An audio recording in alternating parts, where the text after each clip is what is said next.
안녕하세요. 자, 오늘은 상당히 간단한데 또 어떻게 보면 굉장히 좀 까다롭게 생각하시는 경우를 설명을 할까 해요.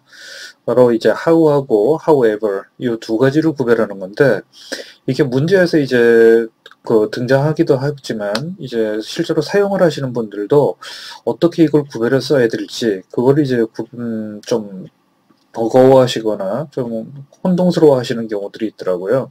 그래서 오늘 아주 간단하게 실제로 간단한 얘기이기 때문에 이걸 정리를 완벽하게 해드릴까 합니다.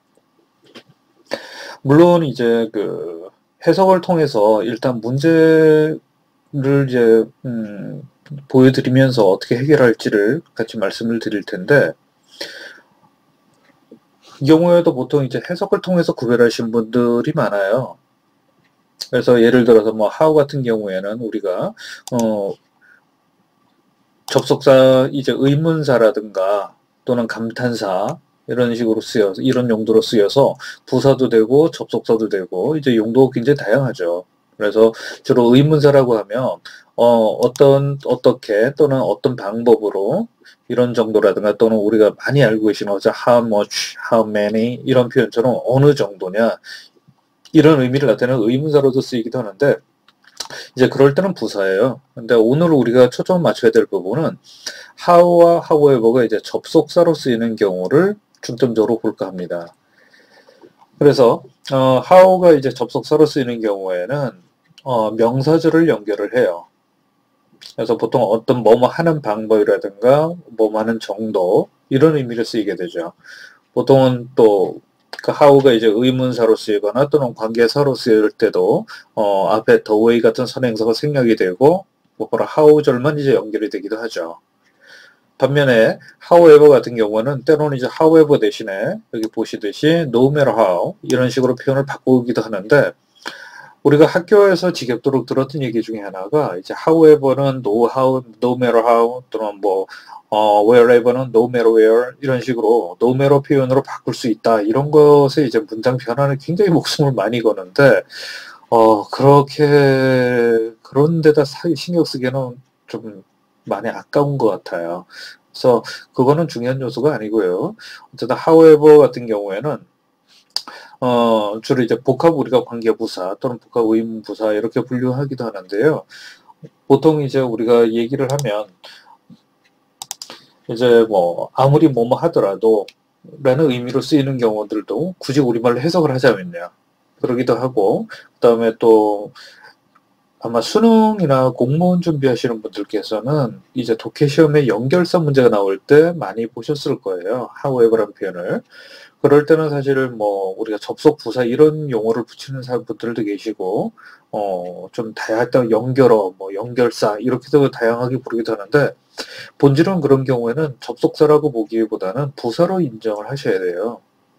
그래서 그 부분에 대한 또 논의는 또 서로 간 의견이 다를 수도 있기 때문에 그 논리성에 맞춰서 다음번에 따로 기회를 잡도록 하고 오늘은 일단 아까 말씀드렸듯이 접속사로 쓰일 때 how하고 however가 어떻게 차이가 있는가 그거에 대해서 이제 말씀드리고자 해요.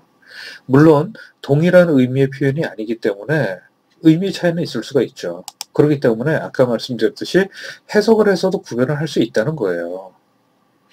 그런데 제가 늘 이런 얘기 드리지 않습니까? 영어 문제를 푸는데 한국어 해석이 왜 필요하냐는 거죠. 이건 단지 영어를 영어대로 보자라는 그 차원만의 문제가 아니라 만약에 어떤 단어를 의미를 모르는 단어가 있다면 해석은 안 될 거 아니에요. 그럼 그분은 해석을 못해서 문제를 못 푸는 걸까요? 정답을 못 찾는 걸까요? 아니면 문법을 모르는 걸까요? 자기가 무엇을 모르는지를 아는 것부터가 공부의 시작이지 않습니까? 그래서 자기에게 필요한 부분을 보완을 해야 되는데 모든 문제를 다 해석을 해서 접근을 하면 해석이 안 되면 문제를 못 푸는 거예요. 그렇다면 내가 보완을 해야 될 부분은 문법적인 관점과 이해인지 아니면 단어란 데이터인지 어떻게 되는 거죠? 그리고 해석을 한다고 했을 때 어떤 면에서 그런 것도 있지 않을까요? 문법을 정확히 알면 문법 문제를 왜 해석을 하죠? 물론 문법도 이제 의미론적인 차원에서 문맥성 어떤 것이 더 중요하냐 이런 논리적인 점이 부각되는 경우들이 있어요. 근데 현행 문제들은 대체로 이제 구조적인 문제를 많이 다루기 때문에 일단 내가 이것을 쓰는 사람 입장에서 생각을 해보시면 내가 어떤 의미를 써야 되겠다라는 건 단어의 의미를 알고 있으면 돼요. 근데 하지만 이 단어를 내가 어떻게 활용을 해야지 이 상황에 적절한가라는 용법으로 따지자면 구조도 같이 알으셔야 되거든요. 그래서 해석에 초점 맞추지 말고 이것들이 문장에서 어떻게 살아 움직이면서 다른 단어들과 어떤 관계에서 표현이 되고 통용이 되고 또 내가 그걸 문제로 제기했을 때는 어떻게 구별할 수 있는지를 보여드릴까 해요. 자, 일단 개략적인 얘기부터 먼저 접근을 하고 해결을 하고 넘어가고 정리를 하고 넘어갈게요. 일단 how하고 however는 생긴 모양은 비슷하지만 그 실제 문장에서 쓰임새는 완전히 다릅니다. 일단 how라는 것은 아까 말씀드렸죠. 명사절을 연결해주는 접속사예요. 반면 however 또는 no matter how는 부사절을 연결하는 접속사입니다. 서로 다소 상반된 관계를 나타내죠. 이 how가 명사절로 쓸 때는 상반성하고는 전혀 상관이 없어요. 어떤 방법이라든가 정도를 나타내니까요. 자, 그렇다면 결국에는 지난번에 제가 which하고 in which 또는 what과 how 또는 what과 that 이런 일련의 과정들을 통해서 결국 영어 문법적인 관점에서 중요한 요소 중에 하나가 바로 명사냐 아니면 명사가 아니냐를 구별하는 문제라 그랬거든요. 그래서 이것도 절이라는 성격을 담고 있긴 하지만 결국엔 명사를 쓸 것이냐 명사가 아니냐라는 두 가지 관점에서 둘의 관점에서 접근하자는 거예요. 그렇다면 명사라는 것은 문장에서 쓰임새는 마찬가지겠죠. 주어이거나 혹은 목적어입니다. 그렇다면 위치로 구별해보죠. 주어라는 건 동사의 앞이 되겠고요. 반면에 목적어는 동사나 전치사의 뒤가 되겠죠. 반면 부사절이라 그러면 부사는 문장에서 위치가 굉장히 다양합니다. 하지만 부사절이라는 것은 이미 그 정보의 길이가 굉장히 길기 때문에 그 위치가 굉장히 한정될 수밖에 없어요. 즉 주절 앞에 오던가 주절 사이에 삽입되던가 아니면 주절보다 뒤에 오던가 셋 중에 하나입니다. 그래서 부사절 같은 경우라면 주절보다 앞에 오거나 아니면 주어하고 동사 사이에 삽입이 되거나 아니면 완전한 문장 뒤쪽에 별도로 콤마로 분리가 되던가 이게 보통입니다. 이렇게 주절 사이에 들어가는 경우에도 콤마로 분리되는 게 일반적이고요. 자, 그렇다면 구체적으로 구별하는 방법을 한번 생각해보죠. 문장의 앞에 오는 경우하고 문장이 뒤에 오는 경우 둘로 나눠봤습니다. 그래서 문장 앞에 오는 경우라면 이제 how냐 however냐 이 자리에 보통 이제 상자나 또는 문제 유형에 따라서는 빈칸으로 처리가 되는데 여러분들이 고려하실 점은 딱 하나예요. 뭐냐면 콤마의 존재입니다. 콤마. 요즘은 콤마라는 걸 뭐 반점 이렇게 부르기도 하던데요. 콤마라는 것이 바로 영어에서 사용법이 굉장히 넓습니다. 그렇게 다양하게 사용된다는 얘기는 콤마라는 문장 보호가 그만큼 하는 역할이 많고 그만큼 중요하다는 얘기죠. 그래서 콤마의 존재만 잘 보셔도 문장이 구조가 바뀌기 때문에 해결할 수 있는 문법 문제가 상당히 많아요. 자, 이제 확인해보죠. 문장의 앞에 나오는 경우라면 형용사는 일반적으로 형용사절은 이렇게 문장 처음에 시작을 할 수가 없어요. 선행사인 명사가 없기 때문에요. 그래서 영어에서 문장의 첫머리에 올 수 있는 접속사는 두 가지 종류입니다. 명사절이 접속사이거나 아니면 부사절이 접속사이거나 둘 중 하나예요. 차이가 있다면 명사절이 온다면 그것은 문장의 주어 역할이기 때문에 문장의 동사와 분리될 수가 없다는 거죠.